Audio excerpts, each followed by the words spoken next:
Hi everyone, welcome back to the channel. Today I'm joined once again by Kendall, aka the Raw Advantage.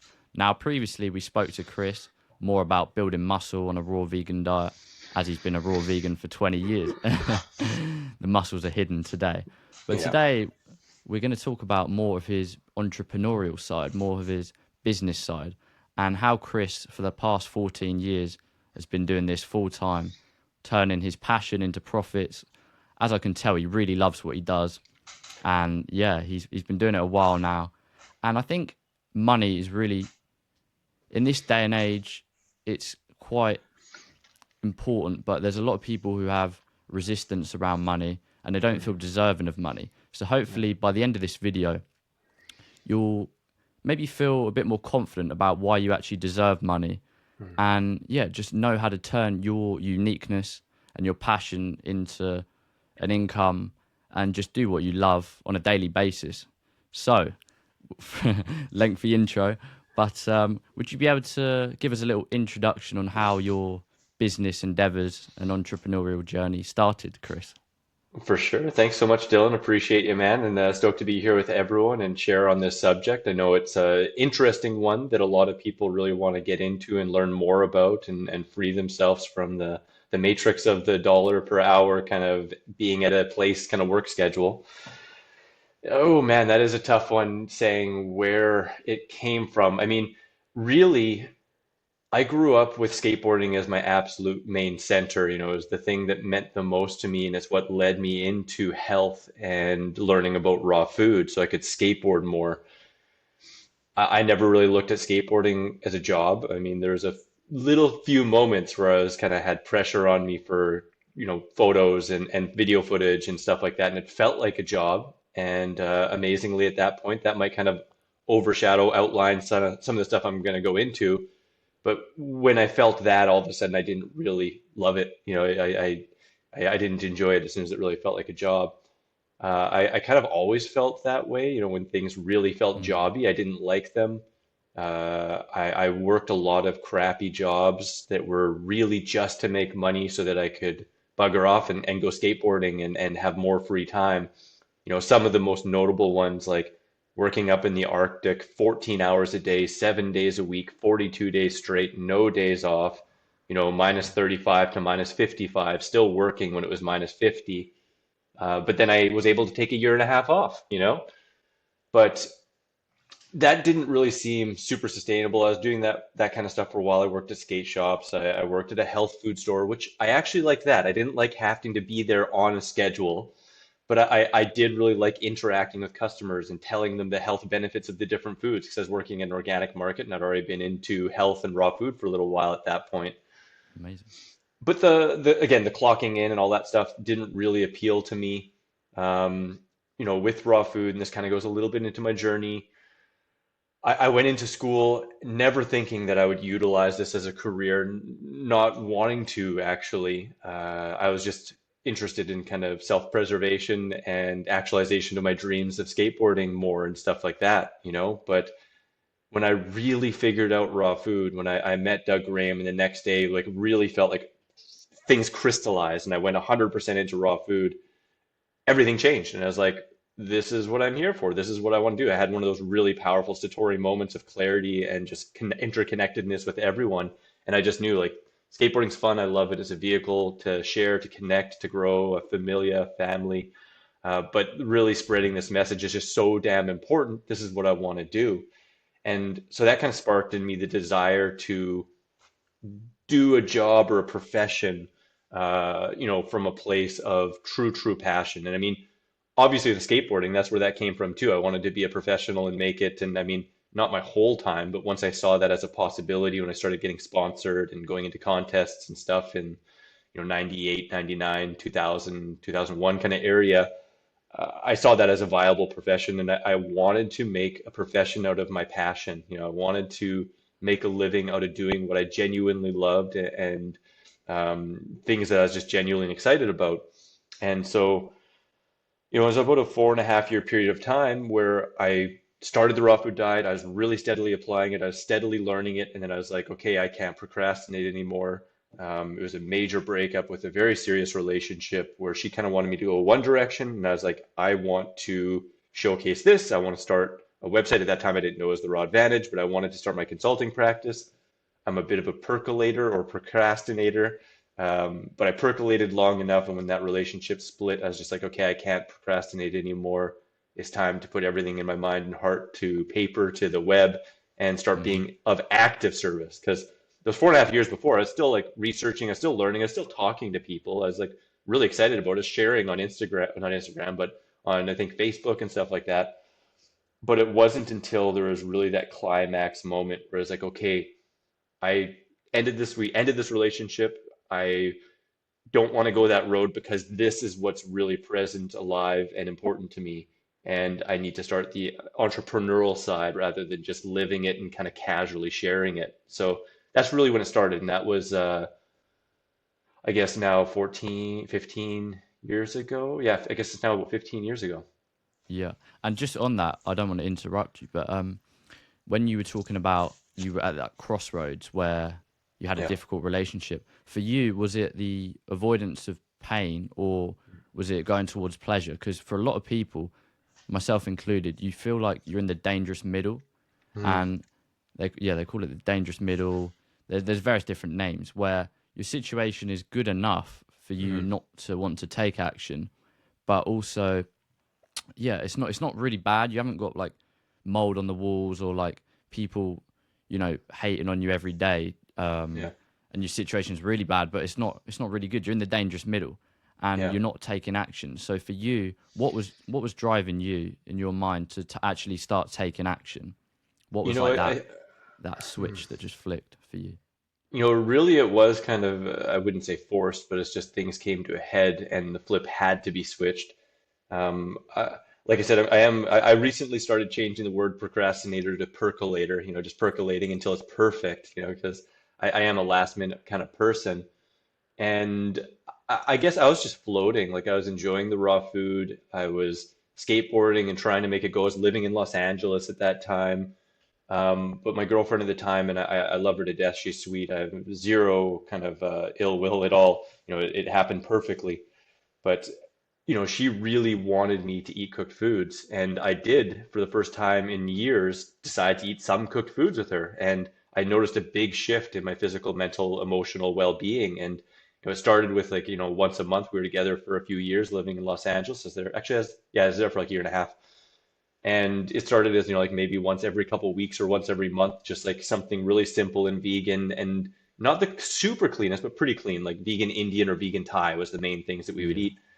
And it really affected me. And, I noticed that when I did that, I would take me a few days to feel back to my normal, but I was willing to give that up in the relationship. It was very serious. We were considering like marriage and stuff like that. Um, but it came to a point where she wanted more and more. She's like it for a little bit of time, it was 2 days a week. And I was like, I can't do this. It just feels like I'm on a roller coaster ride. And it became a big stress. And I do understand it. I won't go into her personal story, but there was her own personal experiences that were very traumatic and major that, mm, led to what I was doing, making her feel like her diet wasn't healthy and made her feel less healthy and made her feel insecure about her food choices. And because of her personal history, she wasn't willing to make major changes beyond that. So we were kind of trying to meet each other in the middle.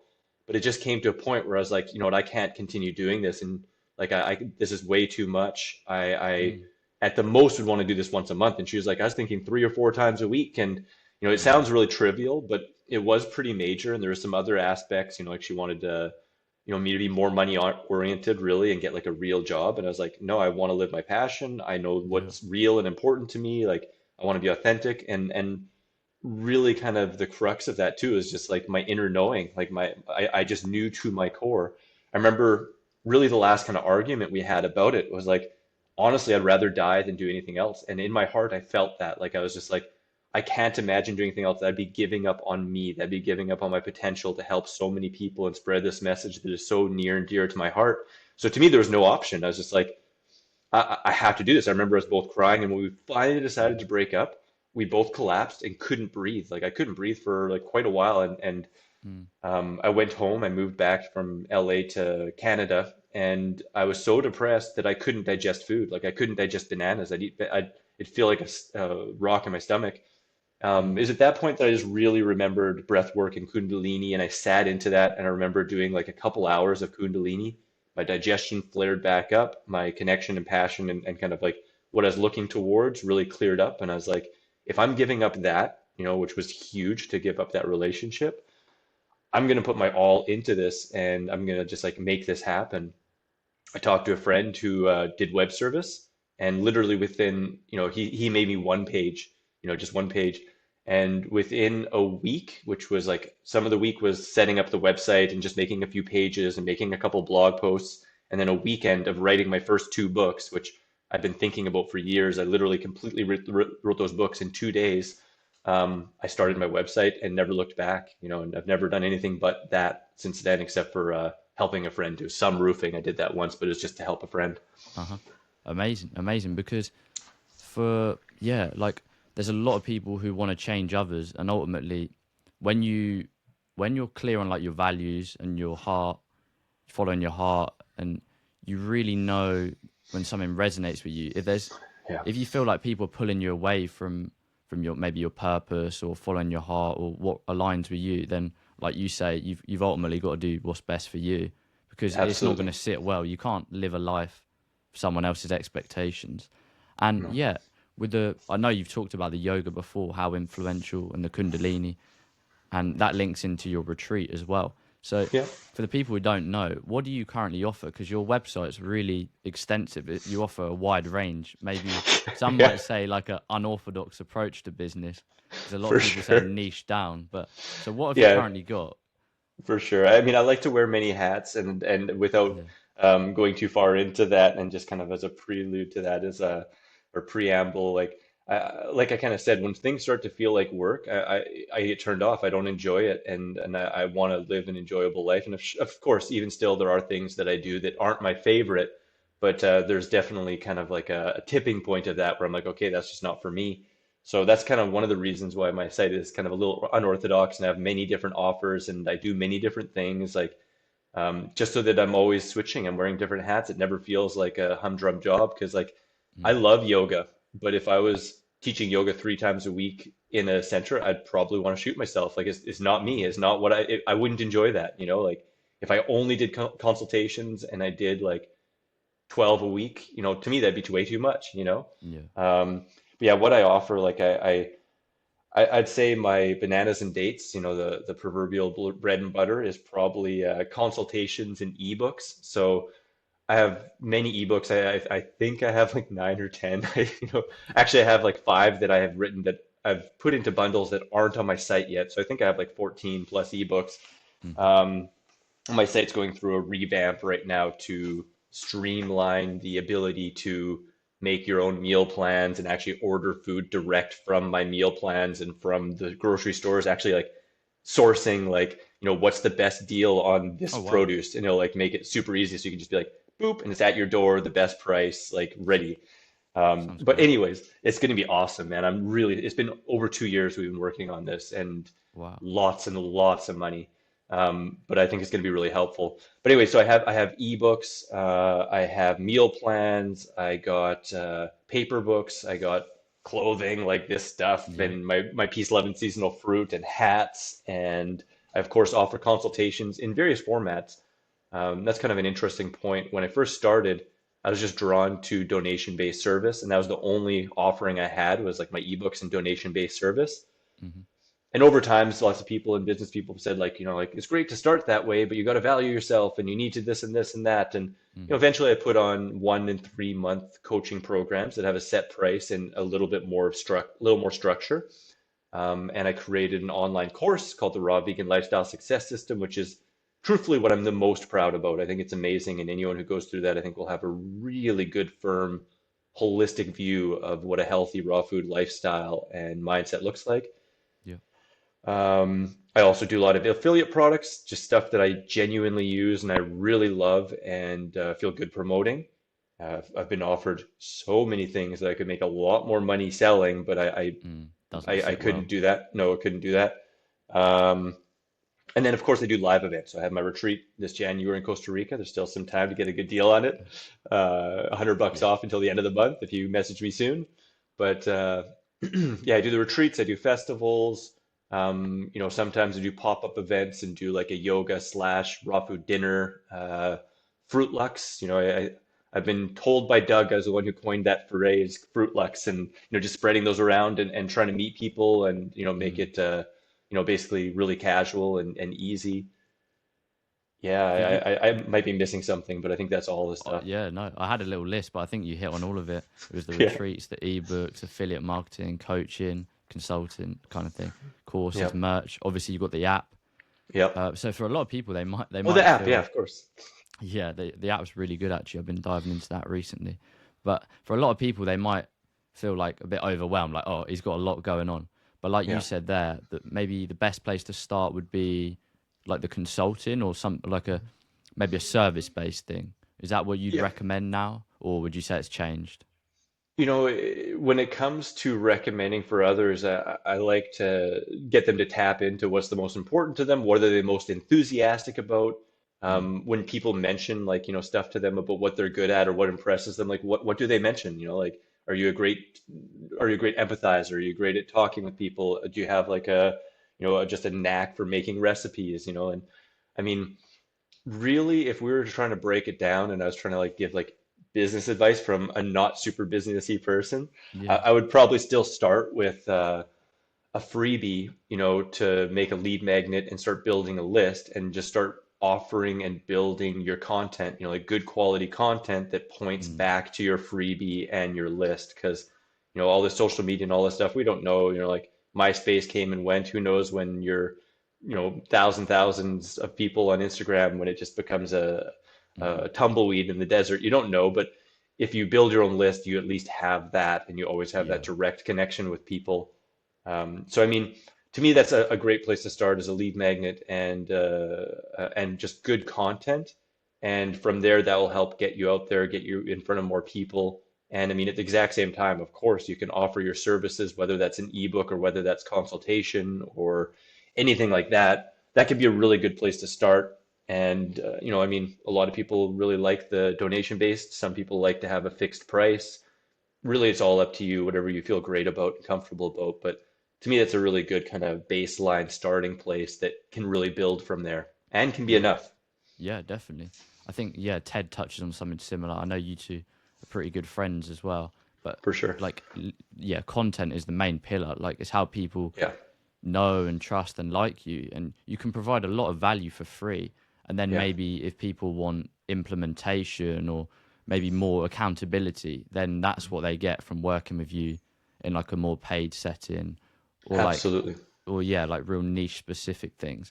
Like some of Yeah. your recipe books are amazing. I know you Oh, just thanks, gave one brother. away. You gave one away for free, didn't you, for Black Friday? So is that Yep.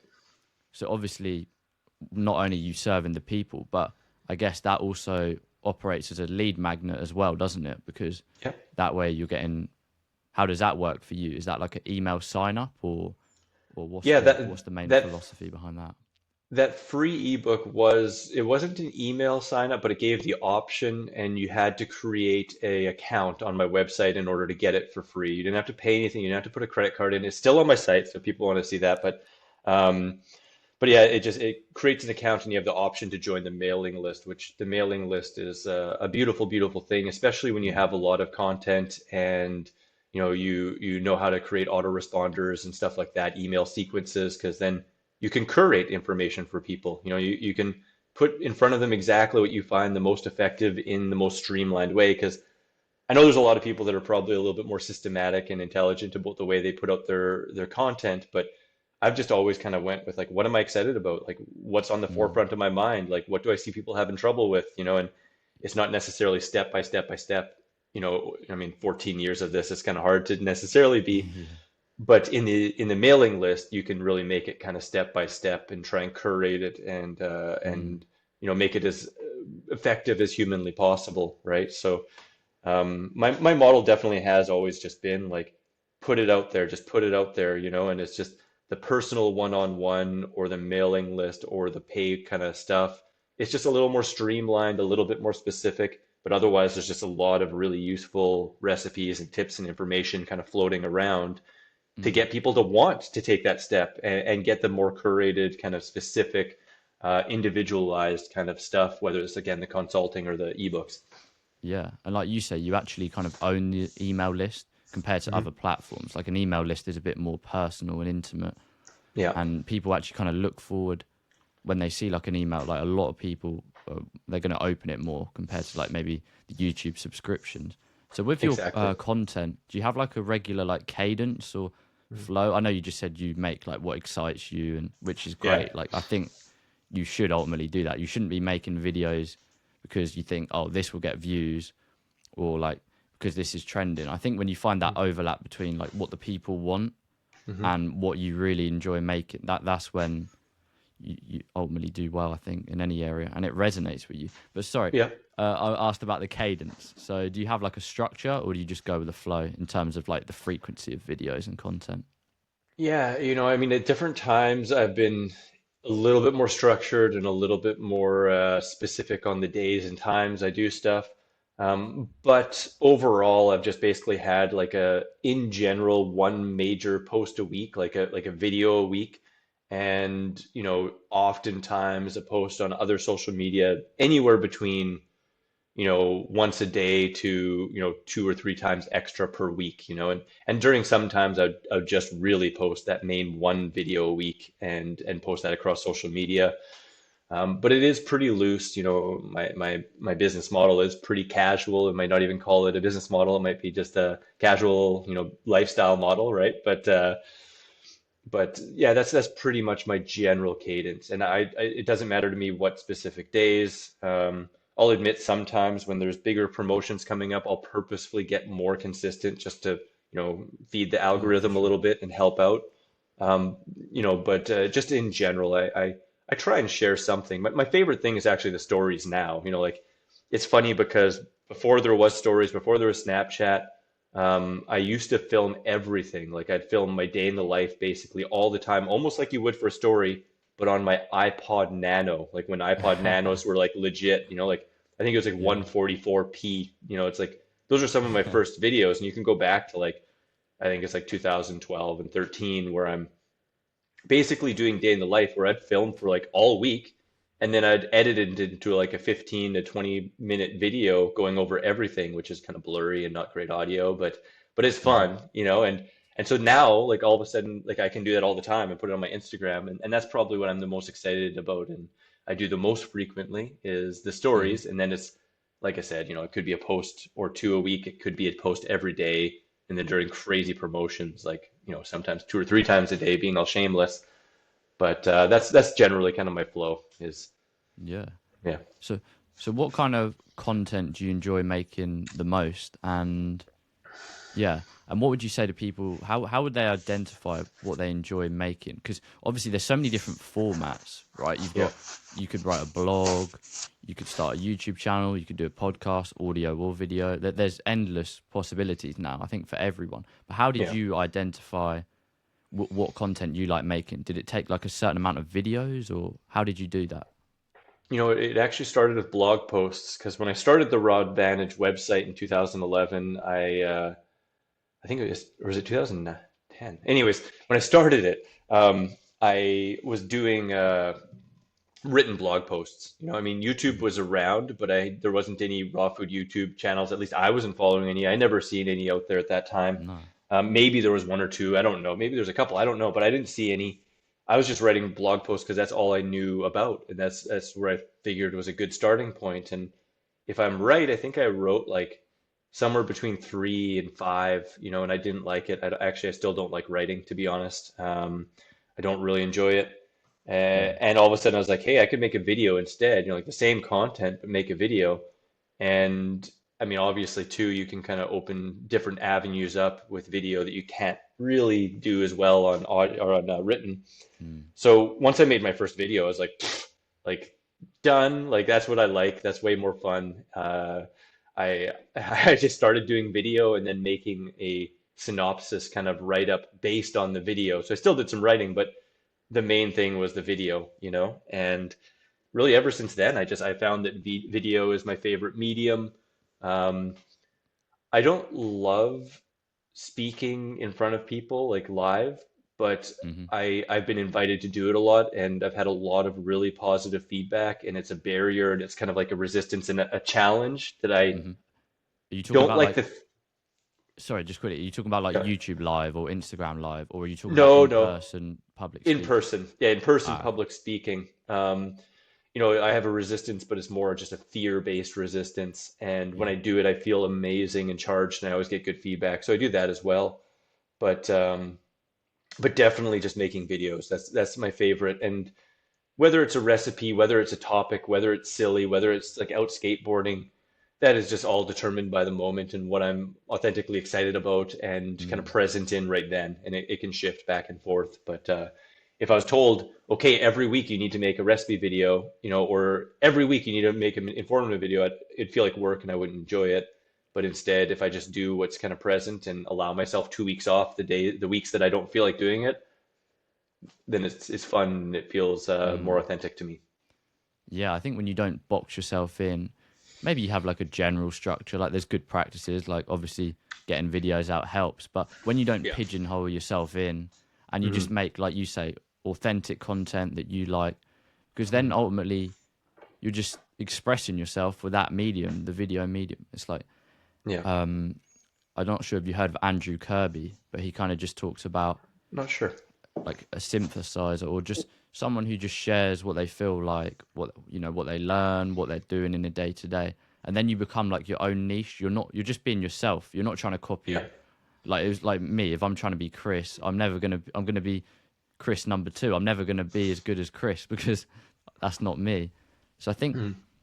how did you identify what you really loved? How did you tap into that video? Was it like an Hmm. instant like realization, like, oh, I instantly love video? Because for Hmm. me, I was like, I think video is the best medium of me expressing myself. But at the start, I was terrible on camera, like, Yeah. but I Takes just time. knew if I get the reps in. So for Yeah. you, was it like an instant thing, or Well, was there like quite a learning curve? you can watch my first video. It's called Favorite Fall Fruit. And I'm just talking about persimmons and plantains and how you can eat raw plantains and how to do it. And it's Yeah. definitely different than how I do it now. I was just more shy and excited, but bubbling with excitement, but shy, and so to me, it's just that meeting point between passion and purpose, and that inner recognition that what you're doing feels great, and that you feel like you're doing something that is worthwhile. That is like offering something of value, and so for me, I mean, it just became very, very clear in the moment as soon as I started doing it. Like I did that. Same as skateboarding. As soon as I started skateboarding, I was Mm. like, this is it. As soon as I started doing raw food, I was like, oh my God, like things light up inside of you and it becomes really crystal clear. And when there's been moments where that isn't super crystal clear or where there's some doubt, well, I experiment and I broaden my horizons and try on different things and breathe and allow Mm. myself to feel what I feel and know that it's not all roses. Even though I talk about like doing the things that bring up passion and purpose, it doesn't always feel like that. But as long as the largest portion of it is and the bigger direction is that way, then it just becomes more clear and more authentic and better feeling for me. Yeah, for sure.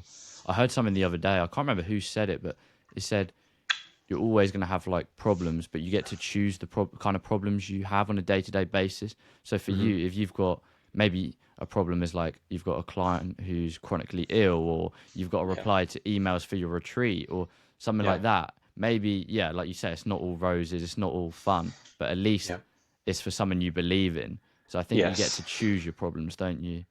Absolutely. Yeah, you totally get to choose your hard. That's it. Like everything in life Yeah. is hard, like it obviously there's easy moments and comfy moments, but life in itself is hard and it requires some grit and it requires some leaning into discomfort. That's how we grow. It doesn't matter if it's building muscle or Mm. on the entrepreneurial journey, right? Yeah, it's true. And we get to choose our reaction because, it can be a huge hurdle and like, oh gosh, I have to do this all day. Or it's like, I get to do this. I can be of service and create my living. How freaking blessed am I? And Mm. I don't always feel that way. I'll be very, very honest. There's some days where I'm like, this is too much. Just like I just like to almost just work at a gas station, like but the trade-offs and the feedback and the knowledge that I'm living my purpose and challenging myself is it's the best. That's why I keep on doing it, and why I like to share stuff like this and help other people on their way. Because like I don't look at competition. I think that the world needs a lot of people doing this. So Mm, it's like, and everyone connects with and resonates with different people, right? So exactly. your unique way of putting things together, and your message, and your social group, your family group, all that stuff. Like it's just so important to get this information out there, and that's one of the big things that keeps me doing it, and wanting to help and congratulate others for wanting to do the same. For sure, for sure. I think yeah, you touched on so many good points there. I think one you touched on about your obviously unique greatness and talents and things like that, because a lot of people they think the internet or social media is like oversaturated. They're like, oh, there's too many people on YouTube. It's too late to start. But for me personally, I don't think it's ever too late to start, because like you say, No. you're so unique. Yeah. So what would you say to anyone who's thinking about getting into like content creation or something like that? Well, What would you? Yeah. a common kind of phrase within raw food or in agriculture, the only time better to plant a tree than today is 10 years ago, right? And it's like, Yeah. yeah, I mean, like you can say like, oh, there's too much of this or too much of that, but if it just prevents you from actually putting yourself out there, the only people that you're cheating is yourself and those that could hear your message, right? It's like, Mm, um, I, I think my advice is just like, really hone in on what you're excited about. And the things that you're excited about are the things that you're experiencing and researching and learning and growing more about and through, and see different ways that you can help people with that, just like how can you genuinely help someone with that? And mm. whatever is the path of least resistance that gets you the most excited might just be a great place to start, right?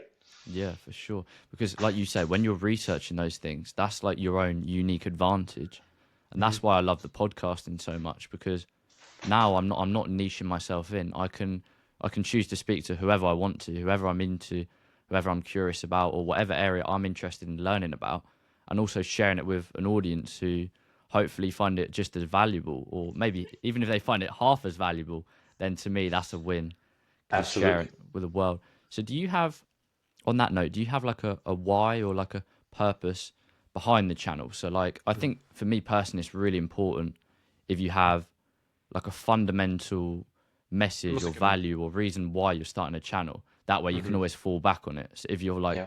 oh, I'm not sure if I should make content, well then if you go back to your why, for me that's been really helpful. So do you Yeah. have something similar? Well, a long time ago, I set up like the kind of mission statement, of my Yeah. website, and it is basically just the common sense approach to optimal health and fitness, and Yeah. but kind of branching off from that too, it's like really my purpose is, I believe, to try and help make holistic health and a raw food kind of lifestyle easy, sustainable, fun, and relaxed. Like Mm. just to help make it like less an obsession, and more just something we can easily do to make the rest of life better, and to help others and the planet and animals, right? So it's kind of all interconnected to like fun and ease and deliciousness, and Mm. that's kind of what I really try to do my best to bring to the table. Yeah, for sure. And I think it's evident. Obviously, social media can be a little bit. It can give off the wrong impression. Like Mm, it can seem like everyone has this amazing life, but it does seem like you mm. have a lot of fun.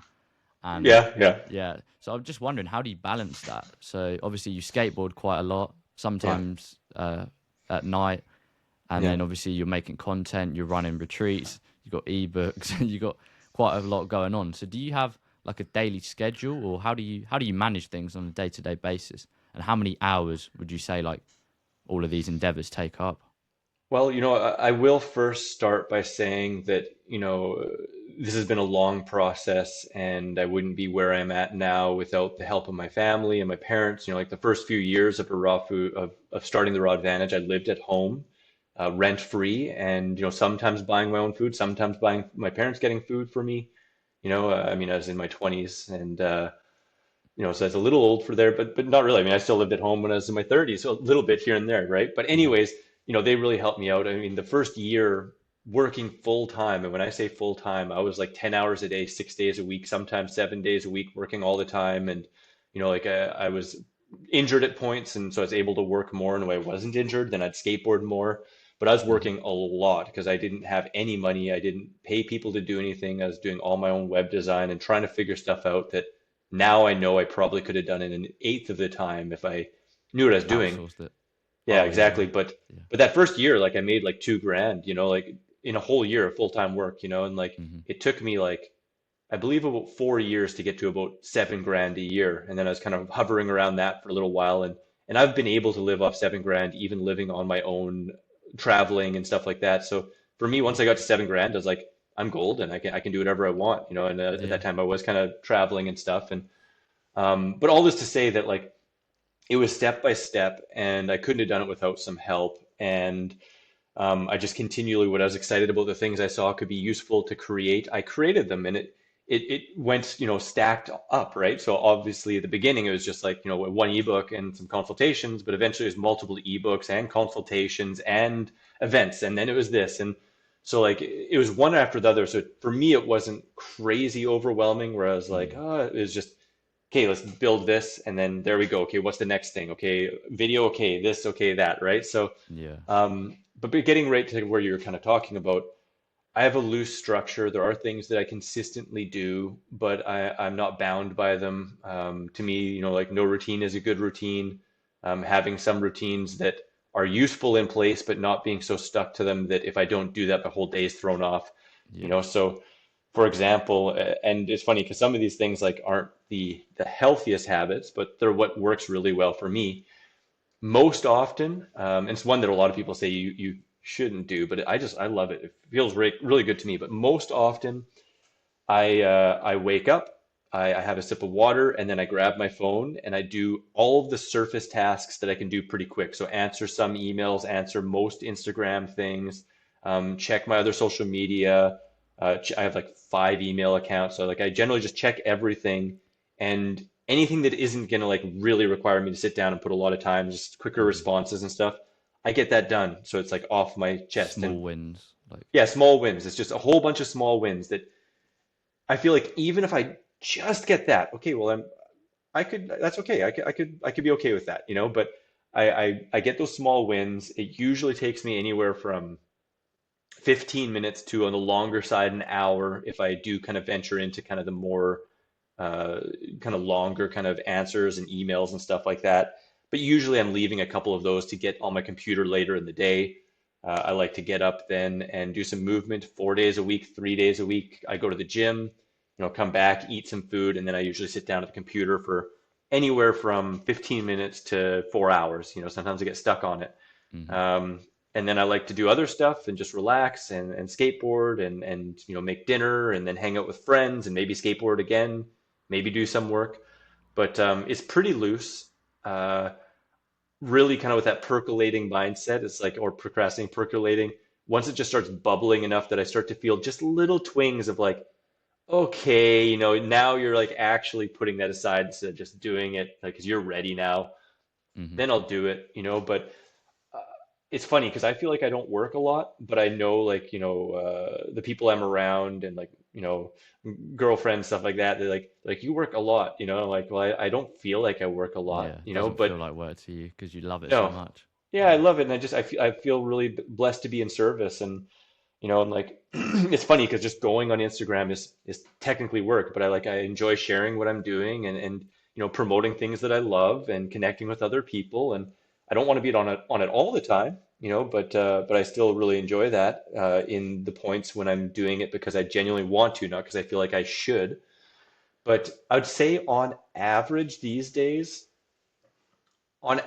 I work anywhere between 2 to 4 hours a day, 7 days a week, and Mm. that 2 hours that does include like, like just posting a couple things and stories and DM replies and email replies and stuff like that. And there are some days where I just do that morning kind of like 15 to 45 minutes of just answering questions, and I do that one more time in the day, and that might be only like half an hour to an hour of work that day. Yeah. Um, because I really like to try to make sure that I don't take longer than 24 hours to respond. But I've been a little bit worse at that lately, very honestly, just because there's been so much going on.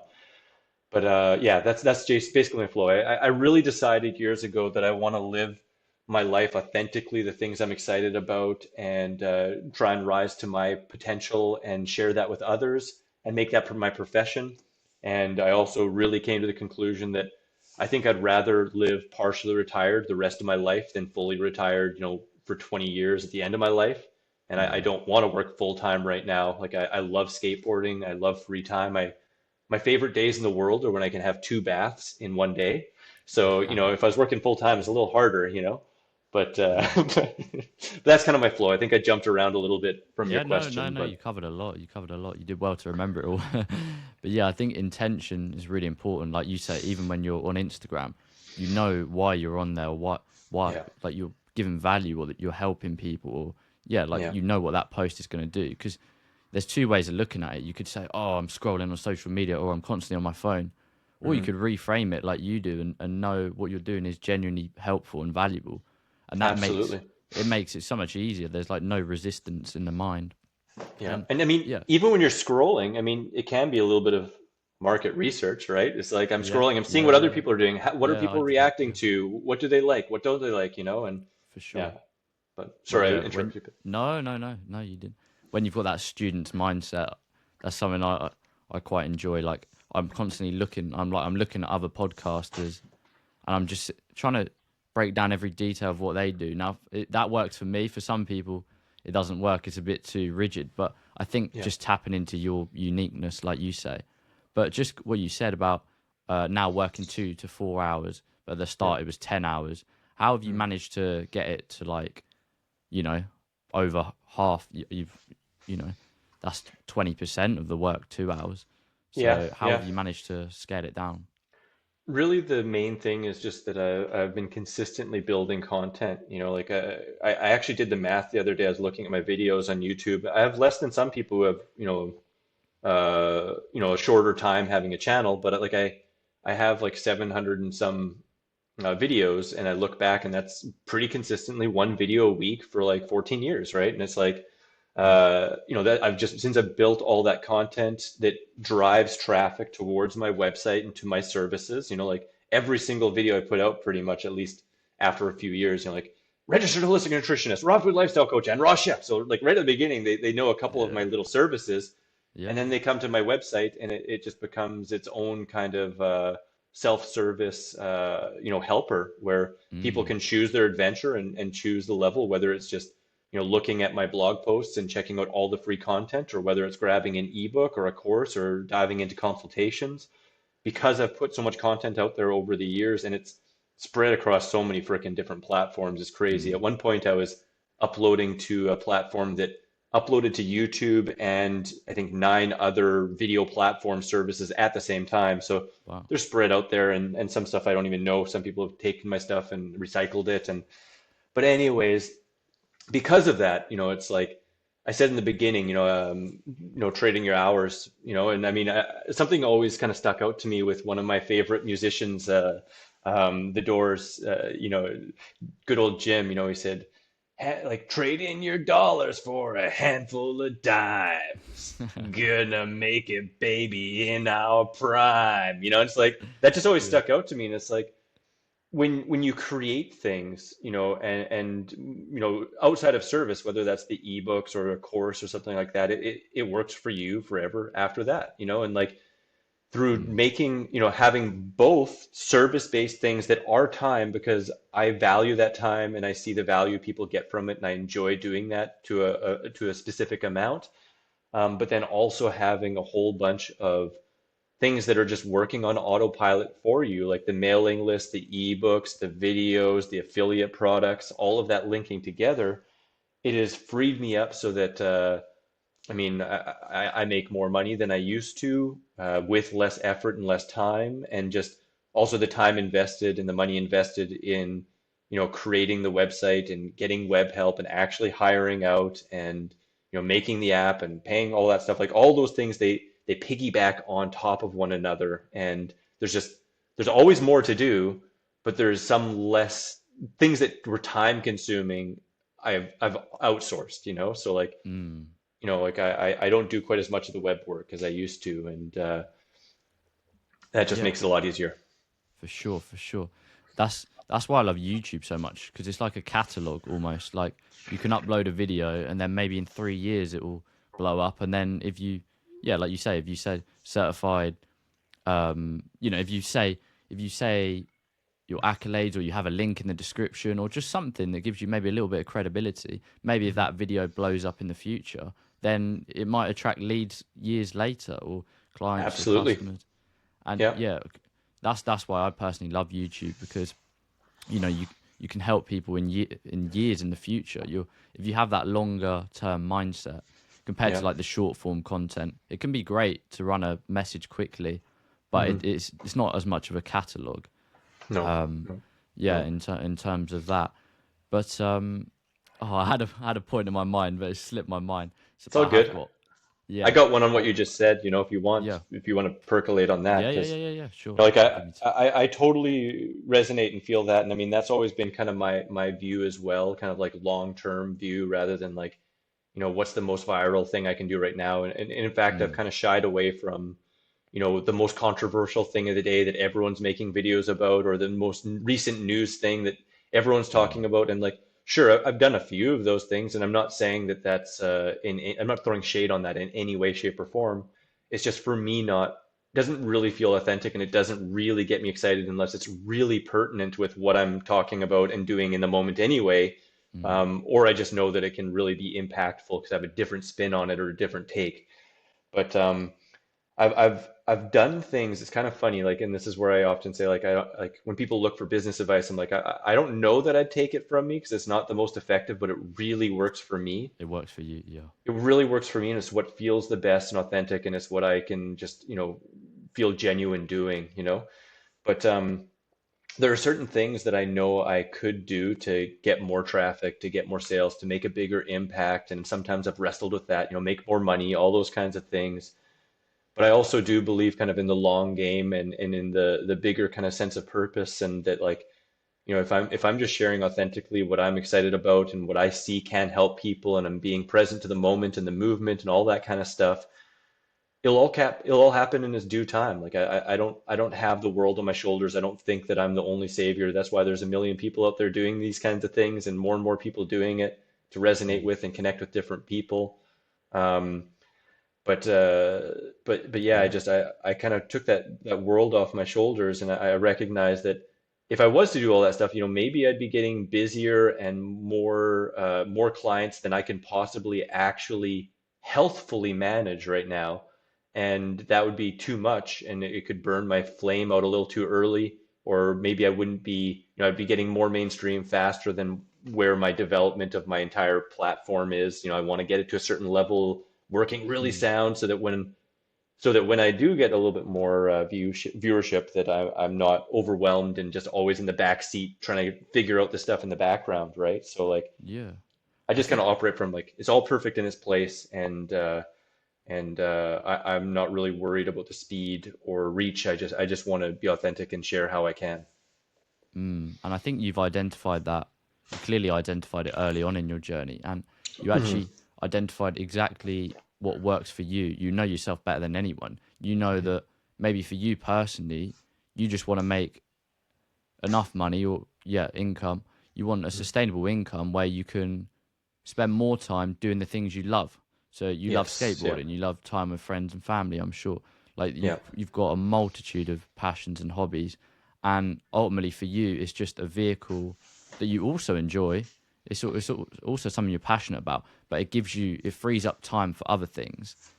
And Absolutely, and I think it's absolutely. important people identify exactly what they want because some people maybe they really want to be like a billionaire entrepreneur and they want to make massive scale impact Hmm. in terms of a company, maybe a raw food company, something like that.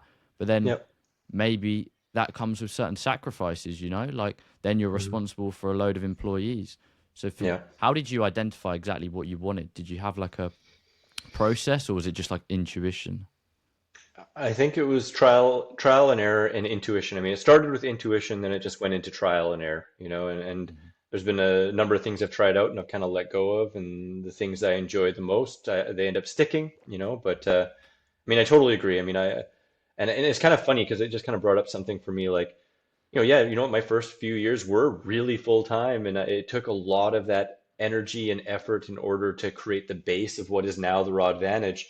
And where people are at now, if they put 4 years full time like I did, they could probably be making 10 times what I'm making right now Mm. It's a instantly lot because of the slower back then. opportunity. It was a Mm. lot slower back then, right? So part of it, I think, is because the part of the reason why I do things the way I do now, I think, is because I worked so much, and I recognized that it was work, and it was really more moments of not really feeling quite as enthusiastic about it, but it was like necessary for me to achieve what I considered my dream, and more sufficiency in what I was doing. But I didn't know what I was doing, and I there wasn't as much people promoting to help you out. Like, sure, there was Mm. some, but I did it all myself. And nowadays people are so blessed with the opportunities that are abundant in terms of Mm. mentorship, coaching, like even just ebooks and video series you can find on YouTube, how to do all this stuff and streamline what took me like 4.5 years. You could probably do it in a month, really, Yeah. if you really went balls to the wall, right?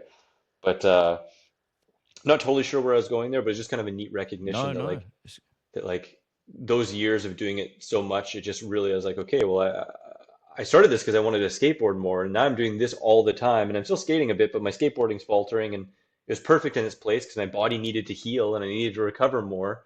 But then the tides turned, and I was like, I'm a raw foodist, not to be a raw foodist. I'm a raw foodist to live my most authentic, joyous, like most well-oiled life, and Yeah. pretty poor term oiled since I don't eat oil, but but yeah, just living in a way that I just enjoy it, and it's funny, some people say like, oh, like, I could never retire, and like, I don't think I ever will because I love doing this, but I have so Mm. many passions, kind of like you mentioned.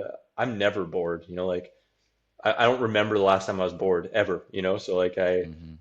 I don't know, I just I Yeah. love working when I feel like working and helping people when I genuinely can. But I also just love chilling and relaxing and hanging with my cats and skateboarding and friends and Mm. family, all that stuff. And all of them are really important to me. And like you said, it's always a shell game. It's always a sacrifice one way or the other. And it's just what sacrifice really makes you feel good. Like, I know right now with all the tools I have, I could work super full time and double my income, in a year, easy, probably more than that, but the trade-off isn't worth it for me. Mm. I feel like I feel so abundant. I feel like I can do anything I want. Like, I make less than a lot of people I know, but I can do whatever I want, and I'm not worried about food or rent, and I'm enjoying myself, and I don't feel like I'm working, at least not like a slave. I feel like Yeah. I'm a free person doing what I want to do and loving it. Amazing. And like you say about retiring, why would you want to retire if you enjoy what you do on a day-to-day basis, or at least the Hmm. majority? Because there's like I can't remember the exact statistic, but there's a statistic of like when people retire, I think it's within like, I don't know, 3 years or something like that. Most of them just die because their will to Yeah. live. Like, Hmm. it's like they built up retirement to be this miraculous thing, and then they Hmm. get there, they retire, they have all this free time, Yeah. and they just don't put it into passions or hobbies and things like that. Yeah, So and I think yeah, often too, like they've worn themselves out doing what they didn't want for so long that they weren't yeah, consistently doing things they wanted to do, and then by the time they were retired, they weren't mm, proficient enough to do the things they want to do or physically able because they're old and worn out. So they're lazy and bored, and regretful, like wanting to do things but don't feel like they properly can. And I mean, that's maybe a generalization, but that's part of the reason why I really like to live kind of from the like semi-retired state right now, and do as much of what I want, but also be connected with my purpose and passion and intelligently put it together to be able to help the most people and achieve my aims of being self-sufficient as well. great point. Yeah, I think that's a great point. And in terms of like, if we were to plot like a graph of when maybe subscribers accelerated or income accelerated. So you said the first how many years was like full time, and Yeah, so the full first year time. was two k, wasn't it? And Yeah, then like yeah, I don't 2K, know. and then maybe it was like about three, and then four, five, six, seven. Like, oh, it went from about 2K to 7K, I believe, in around like 4.5, 5 years, something Mm, like that. It's another thing I haven't been super good about is like, like Tracking. tracking or graphing, like it scares people. But like I've had a website for like 12 years, and like my tech, a little bit more when I first really got in. He was my third or fourth tech. He's like, so like, what are your statistics and what are you like, what is the most this? I'm like, I don't look at any of that. Like, I have no idea how many people are looking at my stuff. I don't look at my, like, I don't look at my analytics. Like now I do a little bit more, but it's still really casual and it doesn't really influence what I do too much. It's just kind of like, oh, that's neat. Um, but yeah, I haven't been great at really following that. But I would say, yeah, it was about two to five-ish, 2 to 7 in the first five-ish years. And I'd say, to kind of answer your question, where it started to try really leap off there was actually, wow, that's really interesting. Huh. I just kind of like things kind of connected there. I was going to say that it really connected with when I first started doing festivals and stuff like that. And in my mind, I was like, well, that was like after I'd been doing the Rod Band for a long time, but it really wasn't super long. So it was in 2011 was the first Woodstock Fruit Festival.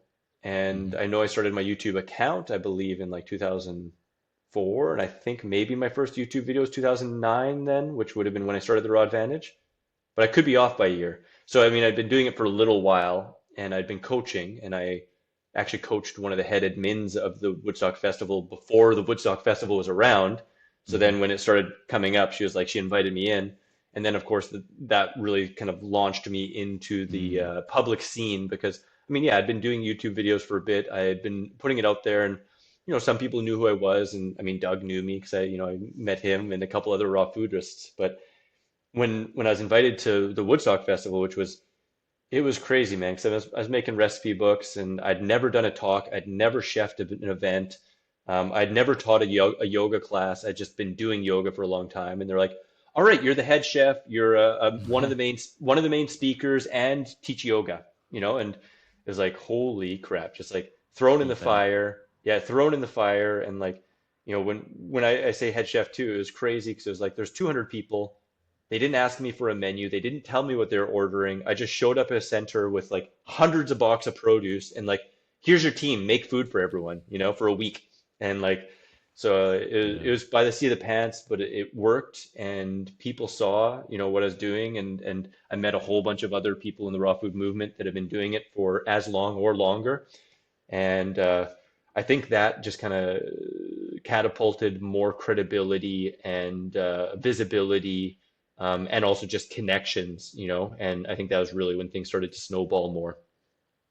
That's what I've found out recently. Like people say it's who, not how, and I do resonate with that. Like Hmm. because when you try and do it all on your own, it's great. But we're social beings. We even if you Hmm. look at our tribal instincts, we used to go Hmm. around in packs. So I think yeah, when you start networking with other individuals, meeting up with people, just connecting, bouncing off ideas, masterminding, it's Yeah. only going to be beneficial. And it's good that, yeah, it's reassuring for me to hear that when you're, yeah, when you it kind of catapulted upwards, it was because you collaborated with others. Because I think that's Yeah.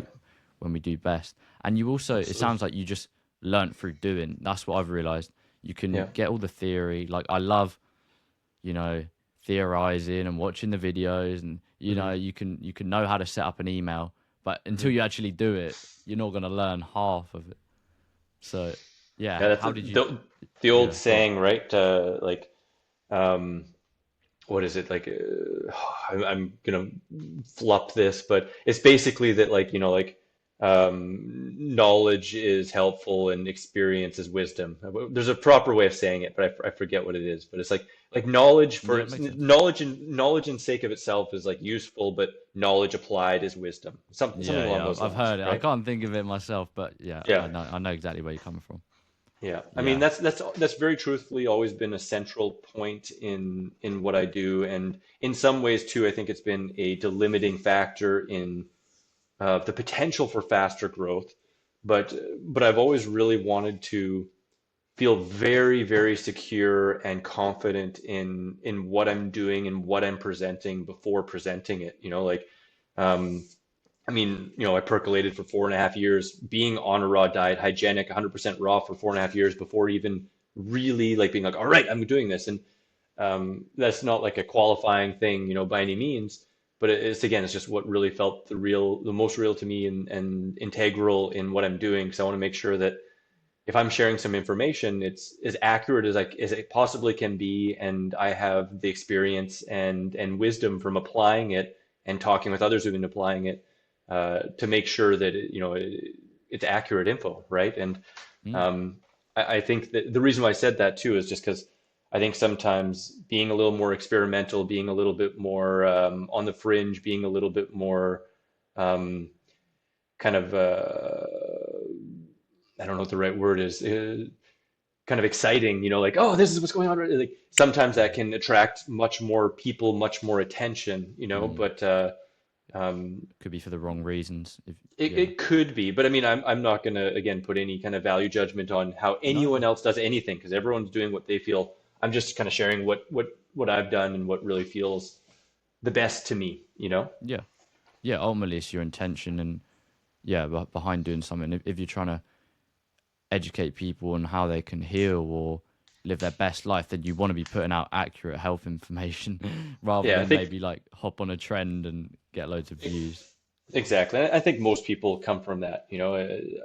Obviously, there are some people that money is absolutely number one, and that is superseding other things. And I'm not even saying that within the raw food niche, just in the Yeah, world in in general. general. But yeah, like you said, I think it comes back to intentions and perspective and really what your driving force is. Yeah, for sure. So I'm conscious of the time, but I've just got a few more questions if you don't Yeah, mind. yeah, of course, man. Yeah, yeah. Cool. So I was fascinated and interested in how do you how do you run a retreat? How do you organize a retreat? Because it's quite I'm not sure how many years have you been running it? So is that a more recent thing or No, no, I've done, how many have I done? I think I've done 15 or 16 retreats, something like wow. that. And then I've also chefed like more than that and helped facilitate some other ones like, in groups and stuff like that. But it's definitely a learning curve. I Mm. would say that if you do a retreat at a center that has already done retreats, it's going to be a heck of a lot easier than if you're just like, oh, I'm going to do this all by myself. And Mm. I mean, I've done both. But nowadays, my favorite, like I do a retreat at the Farm of Life in Costa Rica with my friend and familia, Brian and Jody Calvi, and their puppies and kitty. And, it's amazing because it's literally so streamlined where it's just like, I put out information and promote it. I talk with people and collect the money, and then I just show up, and it's just like a party, and we hang out. And like Amazing. I live in the moment, and I share what is, some structure, of course, and some like stuff I want to make sure is conveyed and helped with, but it's just hanging out and being present. And they completely take care of all the transport, not the flights, but all of the like from the Fair play. hostel to the place and to the beach and the surf rentals and Okay. getting all the food and they have my menu, doing it so many times they have my menu and their staff is trained to make my food and so they make it all perfectly and even set up the food demos and get everything perfect and so it's just Wow. like it's really easy. It's just really fun and requires laser attention and being in the moment, right?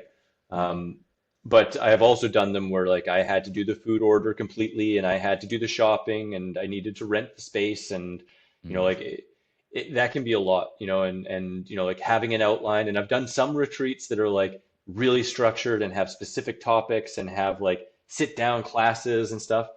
And then I've also had some where we're just hanging out, we're friends, and we're learning in the moment when it comes up. I usually find that when you're in the moment and like hands-on learning it because it's present and that's what you're doing, it's more impactful than like, I'll write this now and you're gonna learn this right now. It's like Mm. that's what I've always enjoyed the most. And I think everything has its time and place, but that's what I try and really bring to the retreats.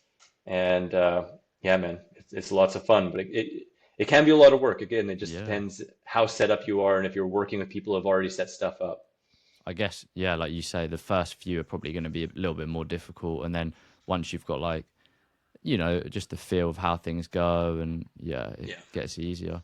But I'd It's imagine just a party. they're very fulfilling, and especially meeting up with people in Yeah. real life as well, because I feel Yeah. like a lot of people are lacking that real life human connection, myself Huge, included huge. at the, yeah, Yeah, yeah. huge. And it's you can't really fully quantify the difference it makes when you're in person with multiple people on the same wavelength and learning through, like I said, like action in the moment with what's present and stuff. Like, Mm, I've seen things shift and new ideas and perspectives click, and, like months and years of self trial and experimentation can be shifted, whether that's in person or whether that's even like one-on-one consultations and diving mm, in with uniqueness, right? But that connection, yeah, it's invaluable, and it's a lot of fun. I enjoy doing them. So for sure. And in terms of the app, it's quite comprehensive. It's quite extensive. There's some really good resources on there. And thanks, man. how did no worries at all. The how did the creation of that come about? And yeah, how does someone create an app? Well, I mean, the funny thing is nowadays it's a heck of a lot easier. And like I've been approached by a lot of companies like, hey, make an app. And I know like there's web-based apps that are actually easier and much less expensive, and you can update them yourself and stuff like that. So like I'd probably look into creating a web-based app if I was going to do it nowadays. But how I did it, 'cause, I started my app, I believe it was like 8 years ago now or 9 years ago, something like that. Um, it was expensive. Like I'll be straight up and honest. Some people don't like to talk about numbers. I don't care. Whatever. I'm an open Yeah. book. But like I've invested over $24,000 into my app from my own money, and Wow. I think I'm even now. Mm, I'm not sure. I don't pay attention to those things. Like I just know it's a great service. I know it'll help people. I know in the long run, in the big picture, it mm, should pay for itself off. I'm pretty sure that it's off now, and I pretty much get like groceries most months. Oh, no, half my groceries may be paid just from the app. But I started researching different app developers. My sister had an ex-boyfriend who was an app developer. I talked with a few different ones. One was in my hometown of Saskatoon, and I went and visited them and talked with them. They had an app proposal for like 9 grand for the original, really basic kind of thing, mm-hmm. and but it was new back then, and I hadn't seen anything else like it.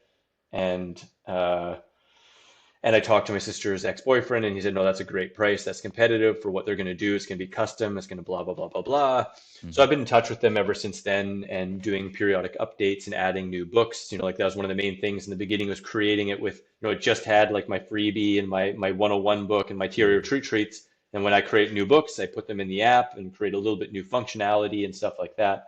Um, that's definitely been one of those things where it's like it hasn't been like a giant moneymaker. It was a giant investment for me. I mean, recognizing, what we talked about, how much I made in the first years, that was a big investment, and I actually needed to take a loan and slowly pay it off from my parents. Thank you, mom and dad. But mm. it was just one of those things that I was just like, man, this needs to be out there. I know that it can be really helpful. Everyone has phones. This synthesizes it in just like a really simple format, and I was just really excited to do it, and I was just super stoked to do it. And like I said, I think now you could probably do it as good or better for an eighth the price, maybe. I don't know, a Yeah. quarter the price, Oh, but it's crazy, right? it's changed so much. It sounds like Yeah. you were definitely at the start of the kind of app craze or phase, or it's evolved so much now with like AI and no code software and things like that. Yeah, But yeah. but, And I but mean, yeah. maybe I'll end up upgrading into that at some point, but Mm, it's pretty fun because there is a substantial user base on it. And I mean, I can actually, I don't utilize this enough. This is one of those kind of businessy things. Like I could actually text message everyone who has the app, like, hey, check out my new video. But I mm, rarely do that, like I actually just had a bundle promotion on my biggest sale, and I forgot to even do that at all. I didn't even send it to my app community. Um, but but yeah, it's a lot of fun. I've had a lot of feedback, and to me, it's almost just like a business card now. It's just like, hey, have you checked out my free app? Like, and it's the most cost-effective, streamlined way to get all of my stuff, because like, mm. it's separate from my ebooks on my site or my paper books. So some people have said like, hey, I bought the book. Like, how do I put it in the app? Or like, hey, I bought the book in the app. How do I put it on your website? And it's like, I'm Mhm. sorry, they're separate. One's, handled by iTunes, another by Google, and another by myself. And, so Mm. I put the app books at like 33% discount just in case someone has the ebook and they also want it in the app for that functionality to try and Wow. make it a little bit better, right? Yeah, I love that, man. And I really appreciate that you brought it up and that you found it kind of No, neat and helpful too.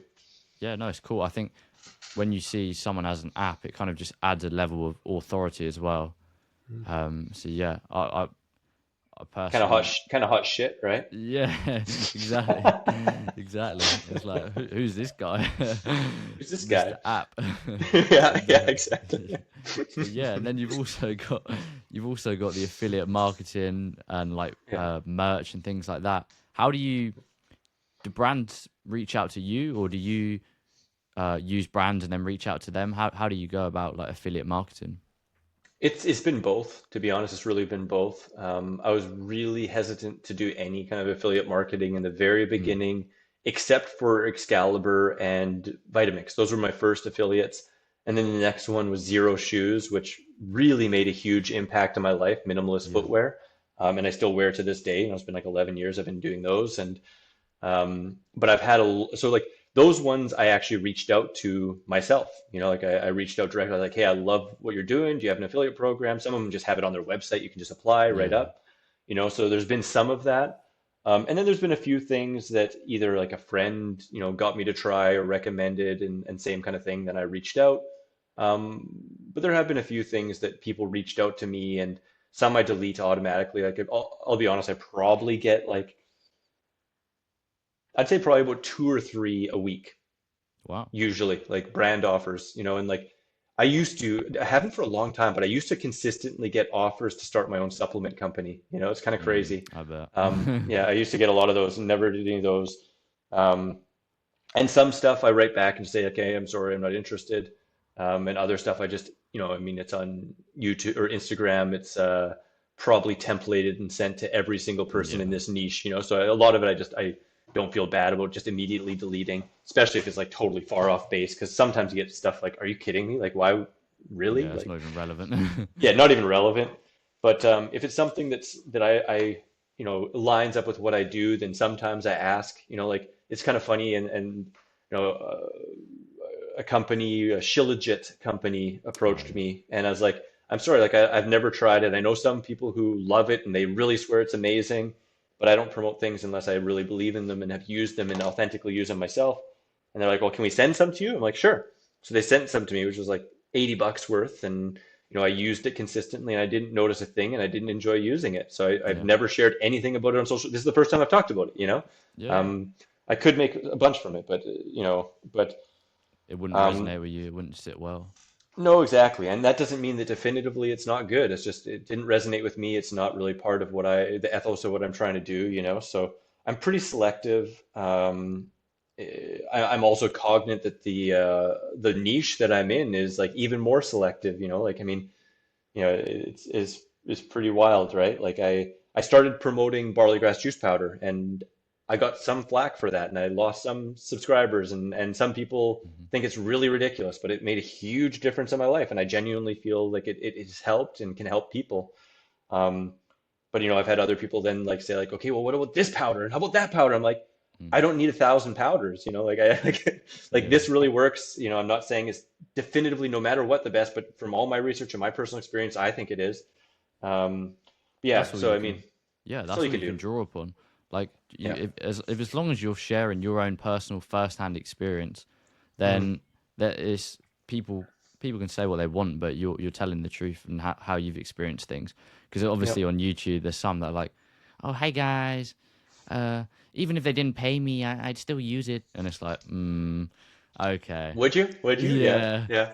I think people can tell, and when you're Yeah, being no, for sure. authentic, it, For may sure. yeah, Yeah. and No, I can honestly say like yeah, everything that I sell and do, I would still use. And even like if I didn't make any money doing this, I would still be doing what I'm doing. Like yeah, I've often actually said like, what is retirement for me? Retirement for like actual retirement would be zero thought of concern around my consistency in posting. I'd be still doing the same thing. I wouldn't even think about it. I'd be like, okay, I want to post or I don't want to post. Maybe yeah, I missed a whole month of posting. That's fine because I have all the stuff kind of working in the background, always posting anyway. yeah. But I wouldn't feel like any kind of thought that I need to be regular in order to be a little bit more regular with income or to not lose my audience. Like, Yeah. but I'd still be doing the same stuff. Yeah, Yeah, it would just be like if you maybe wanted to push a little bit harder at that stage, then you could publish content, but there's no pressure at all. Not that it sounds exactly. like you have I don't much put a lot pressure of at all. pressure on myself, Yeah, to be honest. yeah. The only thing I'm starting to feel, all truthfully, and I know you know about this, I'm feeling bad about it. I'm going to say it now. Hmm. Mucoid plaque video, man. It's been starting to haunt me. Like some of the interviews I did, it's been 2 years since I did the interview, and I thought I'd put the video out a month later, and Hmm. but it snowballed and it's got bigger, and I've hyped it, and it's controversial, which I'm not excited about. I don't love controversy and getting 1,000 DMs of people saying that I'm wrong and that I'm doing a disservice. Like Hmm. I'm not super excited about it, but I'm bringing it up again. Just that I'm going to actually do it. My intention is to do it while I'm in Canada over Christmas, or otherwise, Yeah. I'd like it done before the new year. Otherwise, I'm definitely early in next year. But oh, Yeah, I'll be interested to see that for sure. yeah, yeah. So then you've also, just quickly, you've also got merch, which Mhm. you're wearing. Yeah, yeah. And I got a whole bunch of different ones. The merch started. This was really cool. Because I was working, and this is something I used to do. I don't really offer it anymore because of what's going on in my life. But I used to work as a live-in coach, so I'd actually like live in with people, and Okay, yeah. kind of like I said with the retreats, like as things comes up, we talk about it and have some structure, and we talk, whatever they want to go into. But a lot of stuff just comes up authentically in the moment. Mm, Make food together, do fitness together, and sounds I've pretty done cool. that for. It's super fun, man. And I've done that for as short as a weekend in some places, and I've traveled around the world, not around the world, but a bunch of different places doing it. Hmm. To the longest I did it, I worked with someone for 8 months, like lived with them for 8 months. Although truthfully, they mostly just wanted me to be a chef rather than to really learn it and do it themselves. Yeah. But I really didn't mind because it was with a professional skateboarder at a professional skate park in California, and got donated to pretty well, and Hmm. the warehouse, which was a private pro only skateboard park, um, was right beside the organic wholesale markets. So I could literally leave the office with a trolley, go Yeah. to the wholesale market, fill it up with organic, like heirloom tomatoes and cases of mangoes, and bring it back to the office. And he Wow. bought like a Excalibur and a Vitamix for me to have a kitchen in the office. And it was amazing, amazing. But the reason I actually brought that up was because that enabled me, like, I had zero cost, like I was living with him at the place, and he donated, generously. And, about 6 months in, I had enough money to be like, hey, and I had the connections because, there's a skateboard place that they had connections to clothing companies and stuff, and Hmm. screen printers and printers. So that's when I started actually, like, I started making my first paper books, and I started making my first 3 t-shirts. And then I was shipping them individually myself and just doing orders and loving it. And then somebody said, hey, I'll do the mailing for you. So I gave them all the stock, and they started doing all the mailing for me. And then at festivals, like I went to the Woodstock Fruit Festival. The very first one, I got shirts made and brought like 100 shirts, and every Hmm. festival I went to after that, pretty much I'd make a whole bunch of merch and bring it and sell it. And so anyways, that's kind of how that started and how it Yeah. snowballed. And now I have so much stuff. I don't make a ton off of the physical products, to be honest, but it's just fun to have. And I love like walking down the street occasionally and seeing someone Yeah. with one of my shirts. It's mind blowing. I love it. But some stuff like this is actually like print on demand. So I don't have stock for this. A lot of that other stuff's in Hmm. stock.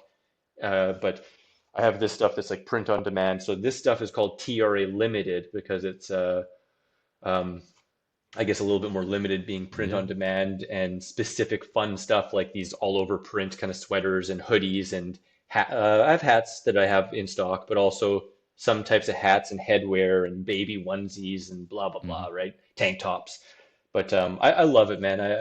I mean, being a skateboarder and like really being immersed in that scene, like I loved the skate merch, like the skate clothing and the stickers and like hats, and like I love Yeah. that stuff. So like I got, I got, I think, 21,000 stickers made at one point, and like it was like I think I spent like $3,000 or $4,000 on stickers, and just like, all right, put them in every package, and like, and like make sticker packs, and just those kinds of things that is like, Yeah. it may, in some ways it makes business sense, in some ways it doesn't, but I don't care because I just freaking love it, and I love seeing it spread out.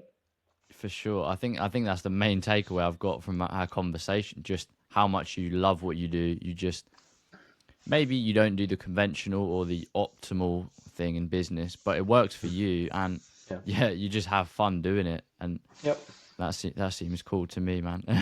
Yeah, and And there's always ways to improve, and like and there are things that I noticed. Like I used to I used to really like love the beatnik writers and stuff like that, and like like sloppy grammar, and some of my Mhm. posts are really bad, and it's like pretty bad grammar. And I've had school teachers say like, I love your site, and like literal school, like I think three different school teachers like, I want to share your site with my students, but I don't feel good because your grammar's so bad, and like so like that was part of that was like at the beginning I was like, well, that's authentically me. I wanted to have my voice. Like I feel stuffy when I get all grammarly and stuff like that. yeah, And I made some compromise and started using Grammarly and correcting some things and cleaning up and making a little more professional because I obviously want to have, like I don't feel like the world's on my shoulders and I have to meet critical mass, but I don't want to be hindering myself and my growth at the yeah, same time, yeah, right? So yeah. it's striking that Striking that balance. balance. Yeah, and hiring out when you can. Like I'm making things more professional now because I am hiring out some stuff, but I always want to keep that kind of casual skateboarding flow alive as well, right? So it's, like you said, it's kind of striking Yeah, the balance. yeah, yeah, for sure. Because yeah, you don't want it to be like really low quality, but also perfectionism. You'll never get anything Yeah, out if you're trying to be a perfectionist. I've realized that yeah, yeah, sometimes it's the video you least expected, just the one you just kind of made spur of the moment that does really well or has a better reception. Because I yeah, think people can tell, like when you're trying to be overly perfectionist, this it can yeah. sometimes kill all like creativity. I've Yeah, found yeah, personally. and it just it feels like there's less soul to it, and Mm, I think that's kind of an interesting point and maybe a near roundup here is like yeah. in this day and age right now where AI is like, like prevalent and a lot of people are creating like websites and channels like immediately just utilizing AI and stuff like that. I mean, again, I'm not throwing shade or saying that's wrong or anything like that.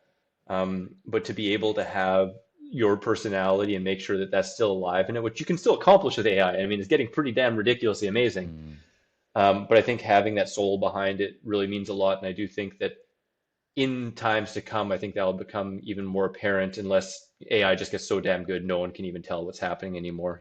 But either way, like it connects with me. I feel really good about it, and I don't mind outsourcing some stuff or utilizing technologies and stuff like that. But I want the core to have that soul and that personal experience and motivation from my depths, like what's really important to me. yeah. I think that's a great message, and I think we'll leave off on that and just yeah. If I'll just touch on that quickly, I just think I agree 100%. Just be authentic, be yourself, and that just maintain that human element, like you say Yeah, with AI coming yeah, about. You know, you've got to still maintain that human element and that physical connection. You've got to ultimately realize why you're using AI is to yeah, enhance your real life connection and your real life. Is there yeah. anything else you want to add? I think just kind of going back again and just saying like if you have that spark in you to help and share and be of loving service to other people, I think that's a beautiful, beautiful thing. The world absolutely needs it. And when you have Mm, information that other people want, like finding the ways to share it is a beautiful thing. And whether that means you share it and try and create a business out of it, whether you share it and it's a part-time hobby, or whether it's just very casual and you're just like going in your everyday day to day and talking about things or sharing other people who are doing this as a full-time job. mm, I think all of that is amazing and so dang needed. And I can't speak highly enough about, marching to the beat of your own drum and not fretting what other people think or say and still taking in information and understanding you can improve and do new things, but that it's all a process, and the more you enjoy it, the more authentic it feels, probably the better health results you're going to get. And I mean, that's kind of, for me, one of the crux of all of this too, is like, I'm in this to try and I used to think like be the healthiest that is absolutely possible. Like mm, I recognize now that like I have some things that supersede that. Like I live in a city. I don't live in the tropics, like mm, I don't eat organic every single time, like I'm not concerned about being the healthiest that is absolutely possible. I just want to be healthy and connected and having a blast, yeah. and knowledgeable and conscious of what I'm doing and not beating myself up ever, Mm, like trying to be really compassionate for myself. And I decided like that's my profession is trying to be healthy and showing others to do it in an easy format where you're not all stressed about it and Mm, having fun. And I recognize that I could work more, I could make more money, but if it leads me out of my center and leads me away from achieving my health results and actually being authentic with what I'm trying to present, what's the use? Like mm, yeah, I for think sure. I think a lot of people that get into this, they burn themselves out because they think the world's on their shoulders and they've got to combat every single combat comment on every single channel and they have to be right and this and that. And I've seen it as like the health promoters paradox, like not actually being super healthy themselves because they're have an unhealthy obsession about having the world on their shoulders or Mm, being right or making sure they're the biggest out there in the entire world, or the most controversial or whatever it is, right? So I guess that would be my last thing is like, like focusing on yourself, be aware when you're doing things that are separating you from your authenticity, from your passion, or from your health, and see how you can balance things to be in service to yourself and to others, not just to others and not paying attention to yourself as much. yeah, and just living your truth. I fully resonate with that. So, just a reminder: if people didn't get from the interview, where can they find your many offerings? You can find me at therawadvantage.com. It's just THE rawadvantage.com. Everything is there, it connects to my app, to all my social media, which I'm across almost everything, and my blog. I mean, everything's found there, and yeah, I hope people enjoy it. If they ever want to reach out and connect and do a one-on-one, again, I offer donation or different packages, and it's just a joy to be able to connect with people and help them along their journey because I tell you, it's a heck of a lot easier now. And even since 80-10-10 came out, like things have streamlined, I think, and it's just so much easier, and there's so much opportunity for support and for streamlining your whole journey. I feel blessed to be a part of that for other people. Amazing. Well, thank you for your time, Chris, and thank you to the viewers if you stuck around this long. And yeah, if you stuck around to the end, I want you to drop your biggest takeaway in the comments down below, and me and Chris will get back to you. Peace and Sounds love, everyone. good. Thanks, brother. Appreciate it.